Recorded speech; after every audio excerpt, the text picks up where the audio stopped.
بسم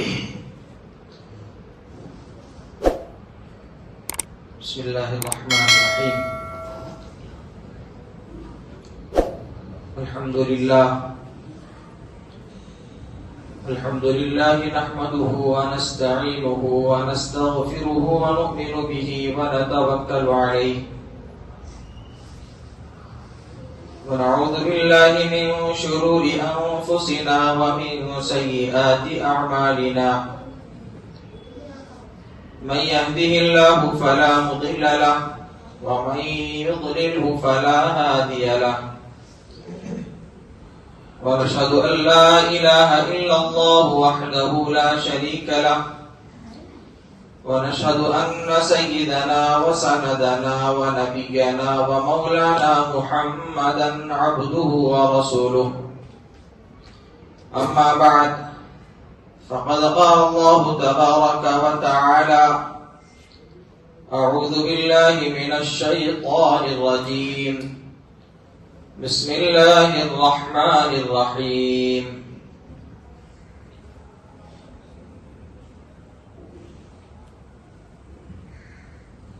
ولا تقولوا لمن يقتل في سبيل الله أموات. وقال الله تبارك وتعالى: يا أيها الذين آمنوا ادخلوا في السلم كافة ولا تتبعوا خطوات الشيطان إنه لكم عدو مبين. صدق الله العظيم. محترم بزرگوں، عزیز نوجوان ساتھیوں، قرآن مجید کی دو الگ الگ آیتوں کا حصہ آپ کے سامنے تلاوت کیا گیا ہے.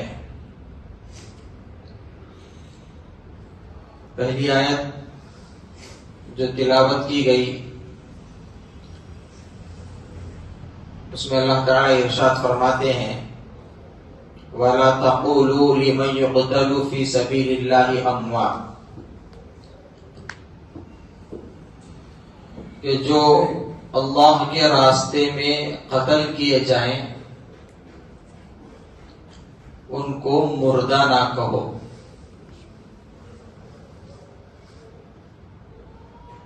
اور دوسری آیت جو تلاوت کی گئی ہے اس کے اندر اللہ تعالی نے ایمان والوں کو اپنے ایمان کی طرف توجہ دلائی ہے.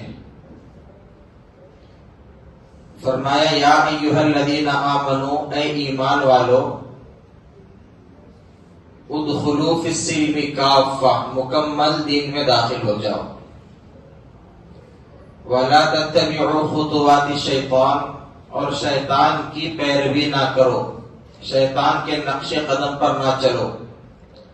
انہ لکم عدو مبین، بے شک وہ تمہارا واضح ترین کھلا ہوا دشمن ہے.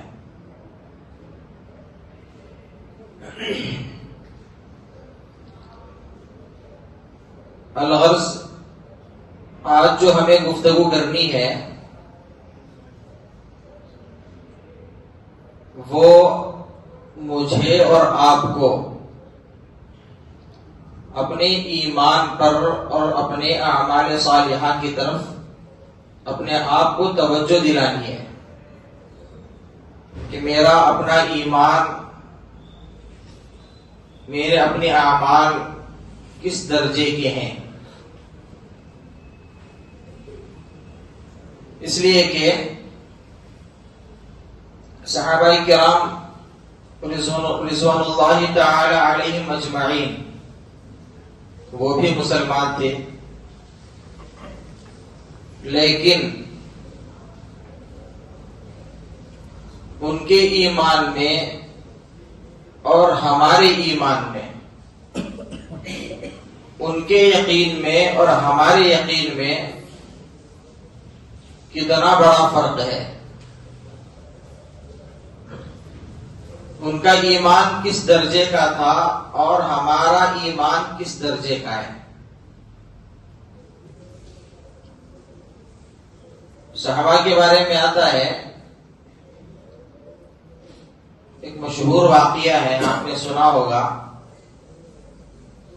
حضرت ابو بکر صدیق رضی اللہ عنہ، جب اللہ کے نبی نے ایک غزوے کے لیے مال جمع کرنے کا حکم فرمایا تو حضرت ابو بکر صدیق رضی اللہ عنہ اپنے گھر گئے، جو بھی سامان گھر میں تھا وہ پورا کا پورا سمیٹ کر اللہ کے نبی کے قدموں پر ڈال دیا، کچھ بھی نہیں گھر میں چھوڑا۔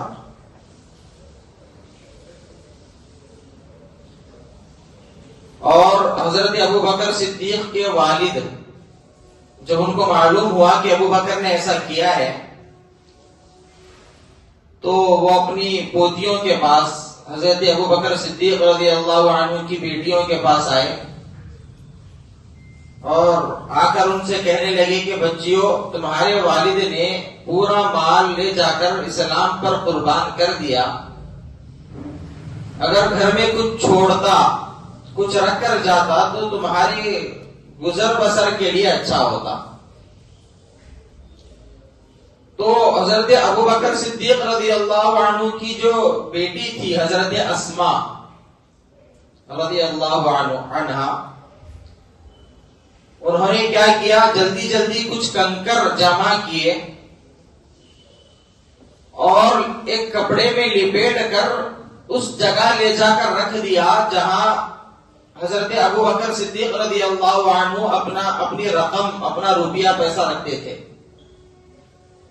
اور دادا جان سے کہنے لگی کہ دادا جان، ابا نے ہمارے لیے چھوڑا ہے، ہمارے گزر بسر کے لیے کچھ رکھا ہے گھر میں، اور ان کا ہاتھ پکڑ کر لے گئی اس جگہ پر۔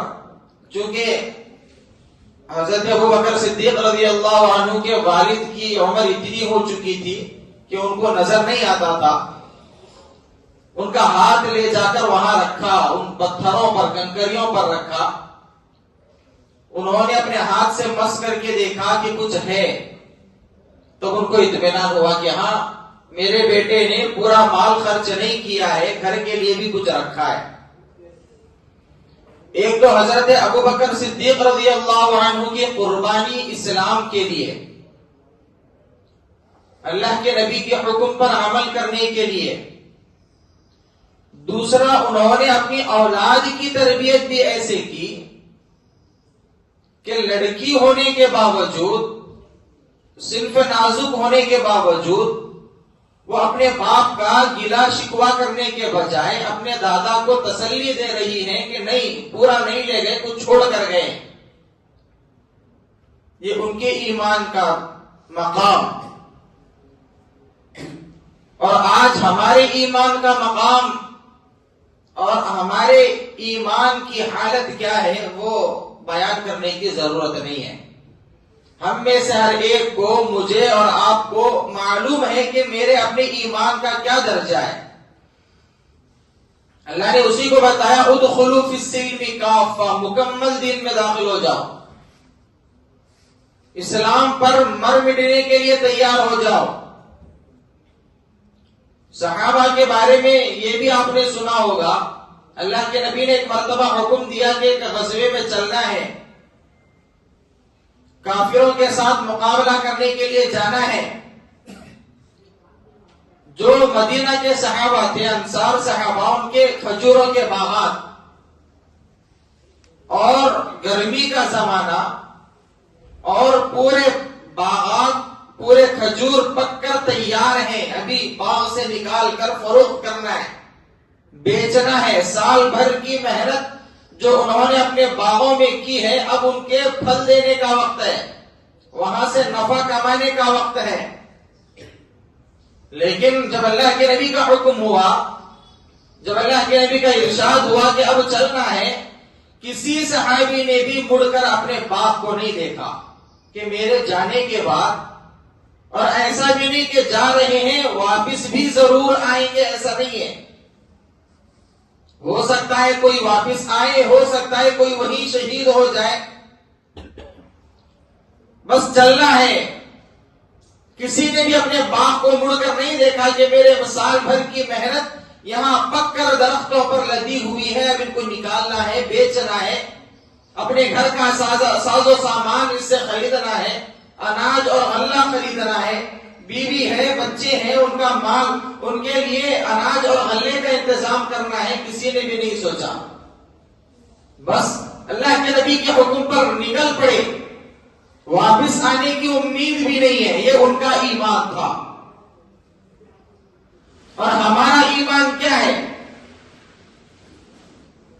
صحابہ اپنے چھوٹے چھوٹے بچوں کو چھوڑ کر جائیں۔ ابھی گزشتہ آپ کے سامنے جب حاضری ہوئی تھی، بتایا گیا تھا کہ حضرت جعفر طیار رضی اللہ عنہ کو جب شہید کیا گیا ایک جنگ کے موقع پر، اللہ کے نبی صلی اللہ علیہ وسلم کو اطلاع ملی، اللہ کے نبی ان کے گھر تشریف لے گئے، دیکھا چھوٹے چھوٹے بچے ہیں، معصوم بچے ہیں، اللہ کے نبی نے بچوں کو بلایا، اپنے گود میں بٹھایا بچوں کو، کتنی کم عمر بچوں کی ہوگی۔ اگر وہ یہ سوچتے کہ بھائی میری اولاد ہے، میرے گھر والے ہیں، میرے ماں باپ ہیں جن کی ذمہ داری میرے اوپر ہے، میری گھر والی ہے جو میرے نکاح میں آئی ہے، میں نے اس کے نان نفقے کی ذمہ داری اٹھائی ہے، اس کی دیکھ بھال مجھے کرنا ہے، میں ان کو چھوڑ کر جاؤں گا تو ان کی دیکھ بھال کون کرے گا، ان کی کفالت کون کرے گا، یہ سوچ کر اگر وہ بیٹھ جاتے تو میں اور آپ آج مسلمان نہیں ہوتے۔ اللہ کے نبی صلی اللہ علیہ وسلم کی مسجد ہے، اللہ کے نبی صلی اللہ علیہ وسلم کے پیچھے نماز پڑھنا ہے، مسجد نبوی کا ماحول ہے، ایک نماز پر 50,000 نمازوں کا ثواب دیا جا رہا ہے، اللہ کے نبی صلی اللہ علیہ وسلم کی اقتداء ہے، صبح شام آپ کے چہرے کا دیدار میسر ہو رہا ہے۔ ان سب کے باوجود، یہ تمام نعمتیں ہونے کے باوجود کیا ضرورت تھی کہ وہ اپنے وطن کو چھوڑ کر میلوں دور نکل گئے اور وہیں پر اپنے قبریں بنا لی؟ کوئی صحابی یہاں ہندوستان میں ہے، کوئی صحابی کسی اور جگہ مدفون ہے، لوٹ کر اپنے ملک نہیں گئے، وہیں زمین کا پیوند بن گئے۔ کیا ضرورت تھی ان کو؟ وہ بھی ہمارے جیسے انسان تھے۔ انہوں نے سوچا کہ آج ہم جائیں گے، کل قیامت کے دن یہ لوگ جو اس علاقے میں رہتے ہیں مسلمان اٹھائے جائیں گے۔ آج ہم بھی مسلمان ہیں۔ صحابہ اپنے اعمال تو انہوں نے کیے، لیکن ساتھ میں دوسروں کے اعمال، دوسروں کے ایمان کی بھی انہوں نے فکر کی کہ دنیا میں رہنے والا ہر ایک انسان اللہ اللہ کہنے والا بنے، لا الہ الا اللہ کہنے والا بنے۔ ان فکروں کو لے کر وہ گئے۔ 1 لاکھ یا 1.5 لاکھ تقریباً صحابہ اللہ کے نبی کے زمانے میں تھے، لیکن آپ جا کر دیکھیں، آپ کو مسجد نبوی کے اطراف میں، مدینہ میں یا مکہ میں زیادہ سے زیادہ 10,000 یا 15,000 صحابہ کی قبریں ملیں گی۔ باقی کے 80,000 90,000 صحابہ کہاں گئے؟ ان کو بھی اللہ کے نبی کی ذات سے محبت تھی، ان کو بھی مسجد نبوی میں نماز پڑھنا تھا، ان کی بھی اولاد تھی، ان کی بھی بیوی بچے تھے، لیکن انہوں نے اپنے گھر کا خیال نہیں کیا، نکل گئے اللہ کے راستے میں، اور جہاں گئے وہیں جا کر دفن ہو گئے، اپنی زندگیاں کھپائیں تاکہ آنے والی نسلیں مسلمان رہیں، آنے والے ہمارے دنیا میں انسان اللہ کا نام لینے والے بنے۔ 1400 سال پہلے انہوں نے محنتی کی، آج ہم جمعہ کے لیے مسجد میں جمع ہیں، یہ انہی کی محنتوں کا صدقہ ہے۔ آج ہم ان کے نام لینے والے، اپنے آپ کو مسلمان کہنے والے، لیکن ہمیں اپنی حالتوں پر افسوس ہوتا ہے کہ بھئی وہ بھی اللہ کے نبی کو ماننے والے تھے، ہم بھی اللہ کے نبی کو ماننے والے، وہ بھی اللہ کو ماننے والے تھے، ہم بھی اللہ کو ماننے والے، وہ بھی قرآن مجید کو ماننے والے تھے، ہم بھی قرآن مجید کو ماننے والے، ان کا بھی وہی قرآن، ہمارا بھی وہی قرآن، ان کا بھی وہی خدا، ہمارا بھی وہی خدا ہے، وہ بھی رسول کو ماننے والے، ہم بھی رسول کو ماننے والے، ان کے ایمان کا مقام اور مرتبہ کیا تھا، اور میرے اور آپ کے ایمان اور مقام کا آج مرتبہ کیا ہے؟ ہمیں اپنے اندر جھانکنے کی ضرورت ہے. دیکھیں اللہ تعالیٰ نے واضح طور پر ارشاد فرمایا ہے کہ جب تک کوئی قوم جب تک اپنے آپ کو بدلنے کا فیصلہ نہیں کرتی اس وقت تک اللہ تعالیٰ بھی اس قوم کی حالت نہیں بدلتے. آج ہم سوچتے ہیں فکریں کرتے ہیں کہ بھئی مسلمان دنیا میں اتنے مظلوم ہیں, اتنا مسلمانوں پر ظلم ہو رہا ہے, عورتوں کو مارا جا رہا ہے, معصوموں کو مارا جا رہا ہے, کمزوروں کو مارا جا رہا ہے, مسجدوں کو ڈھایا جا رہا ہے, مدارسوں کو بند کرنے کی فکریں ہو رہی ہیں, تمام فکریں ہو رہی ہیں. لوگ کہتے ہیں کہ بھائی نعوذ باللہ کیا اللہ تعالیٰ ہمیں نہیں دیکھ رہے؟ اللہ تعالیٰ ہر حال میں ہمیں دیکھ رہے, بس فرق یہ ہے کہ اللہ ہمیں دیکھ رہے, ہماری نظر اللہ پر نہیں ہے. ہم روزانہ صبح میں اخبار کھولتے ہیں, اخبار پڑھتے ہیں, خبریں پڑھتے ہیں کہ فلاں جگہ مسجد توڑ دی گئی, فلاں جگہ مسلمانوں کا اتنا قتل ہوا, معصوموں کو شہید کیا جا رہا ہے, تمام خبریں پڑھتے ہیں, تھوڑی دیر کے لیے افسوس کرتے ہیں, پھر پوری 24 گھنٹے والی زندگی ہماری اپنے کاروبار میں لگ جاتی ہے. صحابہ کا ایک حکم, اللہ کے نبی کا ایک حکم ہوتا تھا, صحابہ اپنی گردنیں کٹانے کے لیے تیار ہو جاتے تھے.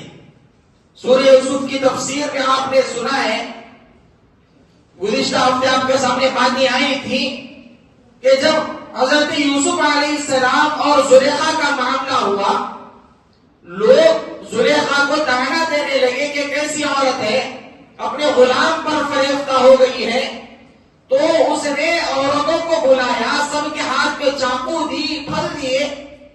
حضرت یوسف کو بلایا گیا, وہ عورتیں جو پھل کھانے کے لیے پھل کاٹ رہی تھی, حضرت یوسف کی حسن کو دیکھ کر انہوں نے اپنی انگلیاں کاٹ لی, اپنی انگلیاں کاٹ لی. اتنی حسین حضرت یوسف علیہ السلام. حضرت عائشہ صدیقہ رضی اللہ عنہا سے کسی نے پوچھا کہ ام المؤمنین, اے امی جان, حضرت یوسف کے بارے میں آتا ہے کہ ان کو دیکھ کر مصر کی عورتوں نے چاقو سے اپنی انگلیاں کاٹ لی, کیا آپ ہمیں بتائیں گی کہ اللہ کے نبی کا حسن کیسا تھا؟ کوئی تابعی تھے, وہ پوچھ رہے جنہوں نے اللہ کے نبی کو نہیں دیکھا. حضرت عائشہ سے پوچھنے لگے کہ امی جان بتاؤ اللہ کے نبی کا حسن کیسا تھا؟ تو حضرت عائشہ کہتی ہیں کہ یوسف کے حسن کو دیکھ کر مصر کی عورتوں نے انگلیاں کاٹی ہیں, اور میرے آقا کو دیکھ کر صحابہ نے اپنی گردنیں کٹائی ہیں. یہ اللہ کے نبی کا مقام, یہ اللہ کے نبی کے صحابہ کا مقام, ان کا ایمان اس درجے کا اور ہمارا ایمان کس درجے کا ہے. افسوس کے ساتھ کہنا پڑتا ہے کہ آج ہم مسجد میں آئے ہیں لیکن اللہ کے نبی کی سنت داڑھی کو نالی میں بہا کر آئے. یہ آج ہمارے ایمان کا درجہ ہے, یہ آج ہمارے ایمان کا مقام ہے. تھوڑی دیر کے لیے سوچیں کہ موت کا کوئی وقت مقرر نہیں ہے, آج ہی اگر ہم میں سے کسی کا انتقال ہو جائے, قبر میں اللہ کے نبی کا چہرہ دکھایا جائے گا اور پوچھا جائے گا کہ بتاؤ یہ کون ہے؟ میرے چہرے پر تو اللہ کے نبی کی سنت نہیں ہے. قیامت میں ہم ترسیں گے کہ حوض کوثر سے اللہ کے نبی ہمیں جام پلائیں. اللہ کے نبی دیکھیں گے کہ بھائی اس کے چہرے پر تو داڑھی نہیں ہے, اس کے چہرے پر تو میری سنت نہیں ہے, یہ میرا امتی معلوم نہیں ہوتا. لوگ ترسیں گے. حشر کے میدان میں گرمی کی شدت میں آپ نے سنا ہوگا, کوئی اپنے گھٹنے تک پسینے میں ہے, کوئی اپنی کمر تک پسینے میں, کوئی اپنے ہونٹوں تک پسینے میں ڈوبا ہوا ہوگا. ویسی شدت میں جب اللہ کے نبی کے پاس حوض کوثر کا پیالہ پینے کے لیے جائیں گے, اللہ کے نبی پیالہ دینا تو دور کی بات, چہرے پر تھوکنا بھی پسند نہیں کریں گے. یہ ہمارے ایمان کا مقام اور مرتبہ ہے. آج ہمارا بچہ اسکول نہیں جاتا, ہمیں فکر ہوتا ہے. ہمارا بچہ ہوم ورک نہیں کرتا, ہمیں فکر ہوتا ہے. آج ہمارے گھر کا بچہ نماز نہیں پڑھتا, ہمارے کان پر جو بھی نہیں رہتی. ہمارا بچہ کیا کر رہا ہے فکر کرنے کی کوئی ہمیں ضرورت محسوس نہیں ہوتی. اور آج ہمیں اللہ تعالیٰ سے گلا ہے کہ اللہ تعالیٰ ہماری مدد کیوں نہیں فرما رہے. نہیں دیکھیے اللہ نے قرآن مجید میں واضح طور پر فرمایا اللہ الصمد. جہاں توحید کا ذکر آیا, جہاں اللہ نے اپنی وحدانیت کو بتایا، جہاں اللہ نے اپنی طاقت اور قدرت کا لوگوں کے سامنے اظہار فرمایا، کہا قل هو اللہ احد، کہہ دیجئے کہ اللہ صرف اکیلا ہے جو پوری کائنات کو چلا رہا ہے. پوری کائنات کو چلانے والی ذات صرف اور صرف اللہ کی.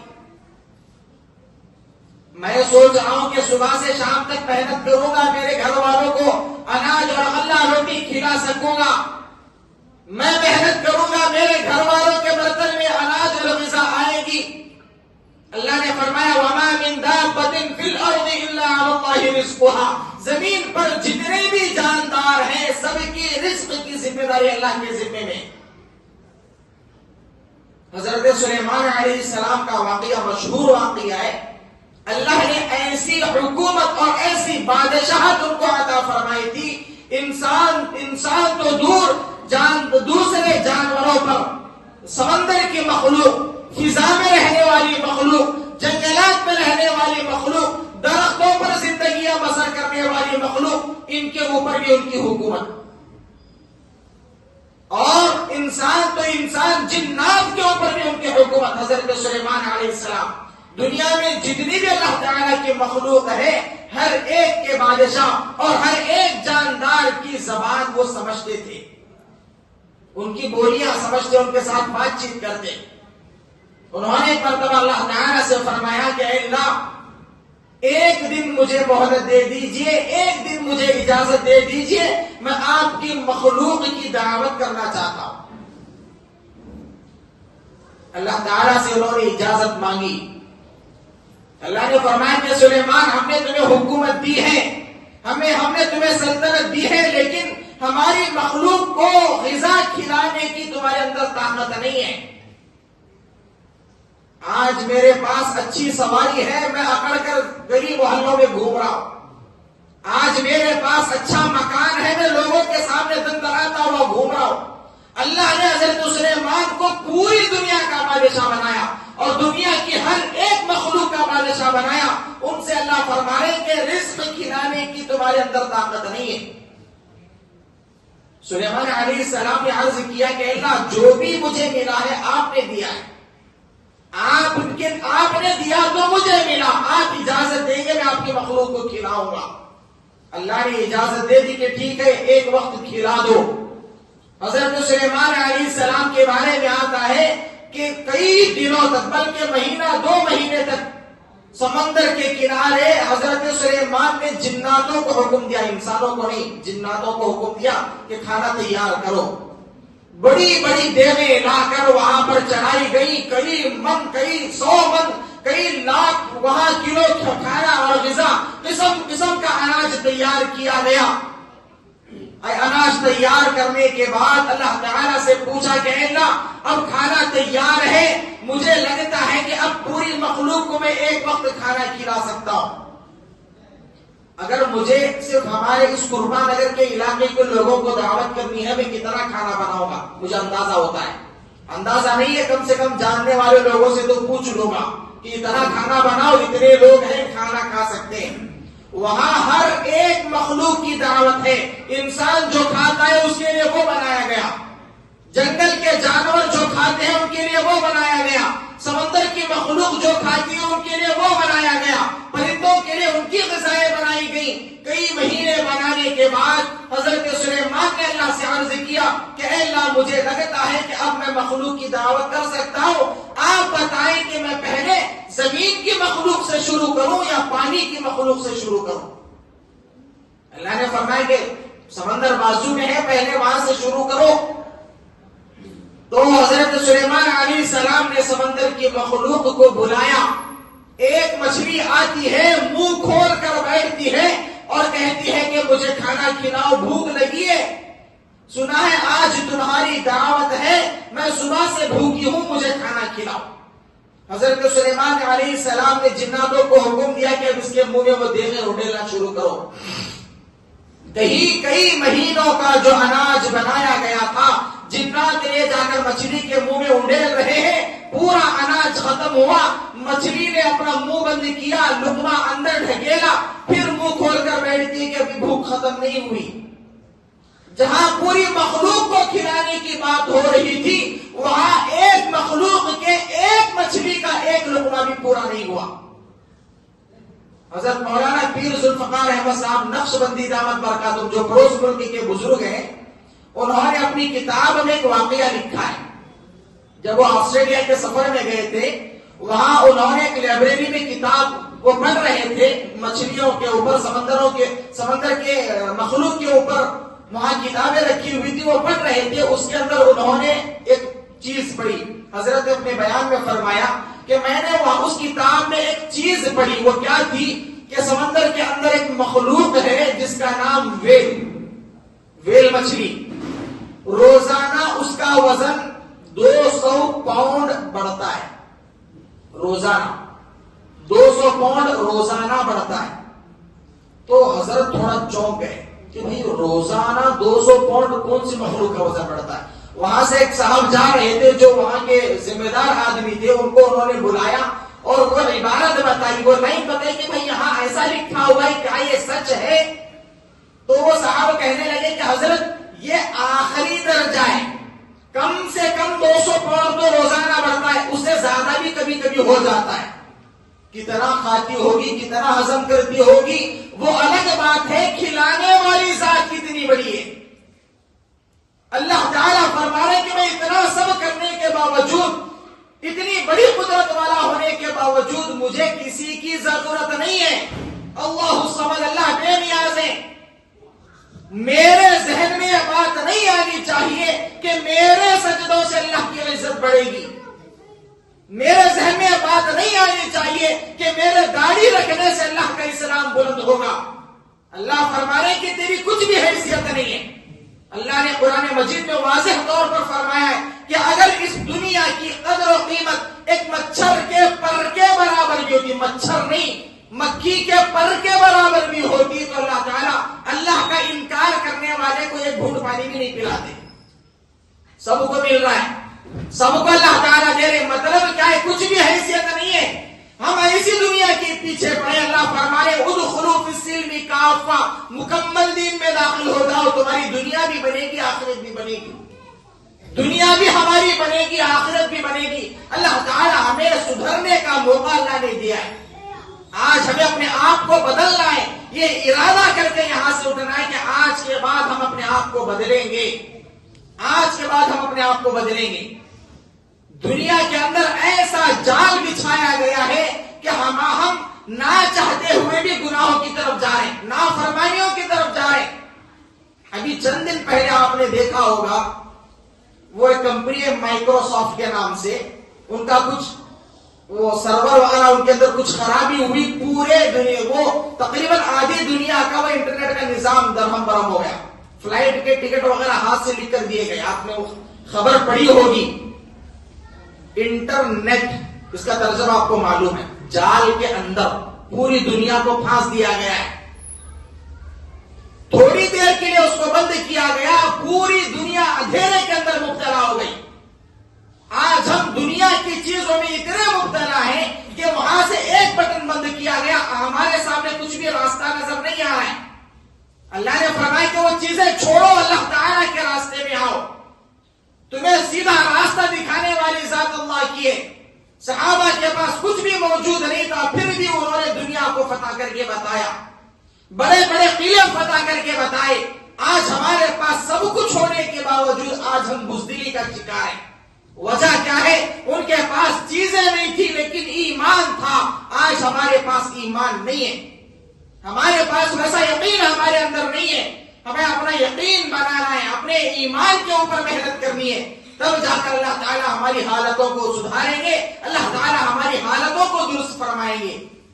اللہ تعالیٰ سے دعا کریں کہ اللہ تعالیٰ ہم تمام کو کہیں سنی باتوں پر عمل کی توفیق نصیب فرمائیں. جو بھی باتیں ہمارے سامنے آئی اللہ تعالیٰ تمام باتوں پر عمل کرنے کی توفیق نصیب فرمائیں. آخر میں آپ حضرات کے سامنے گزارش کرنی ہے. گزارش کیا کرنی ہے؟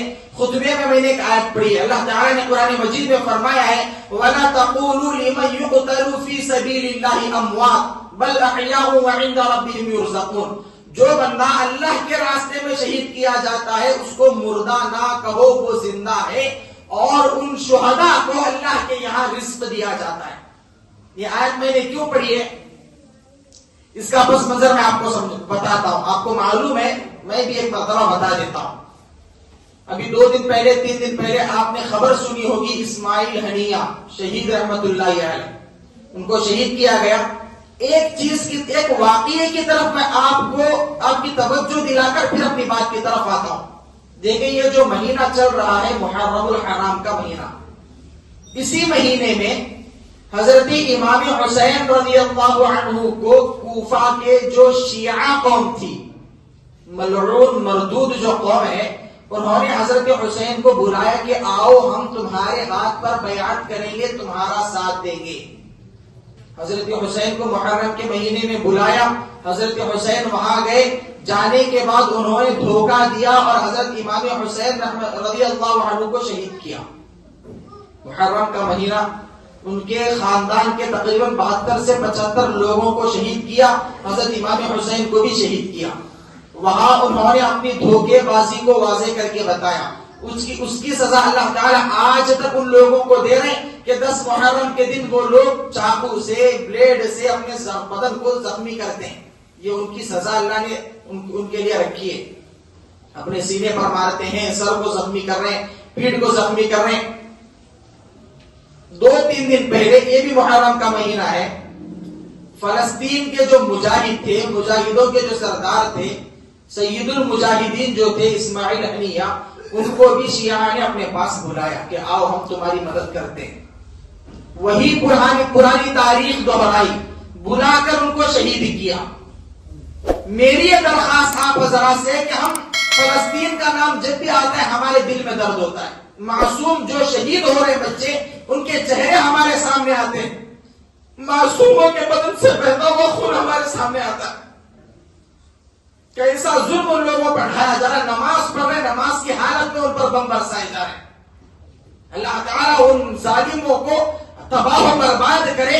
ہم کچھ بھی نہیں کر سکے, کم سے کم اتنا تو کر سکتے کہ جو شہید ہو رہے ہیں ان کے نام پر کچھ صدقہ و خیرات کر دیں, ان کے نام پر کچھ پڑھ کر بخش دیں.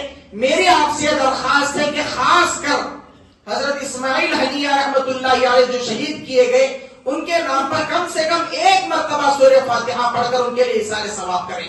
اور ان کے جو دشمن ہیں, ان کو شہید کرنے والے, ان کے لیے بد دعائیں کریں کہ اللہ تعالیٰ ان کو ہلاک و برباد کرے.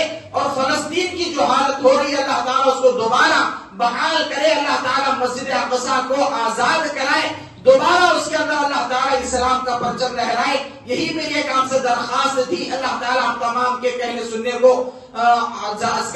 سے زیادہ عمل کے اللہ تعالیٰ میں توفیق نصیب فرمائے. وآخر دعوانا ان الحمد للہ رب العالمین.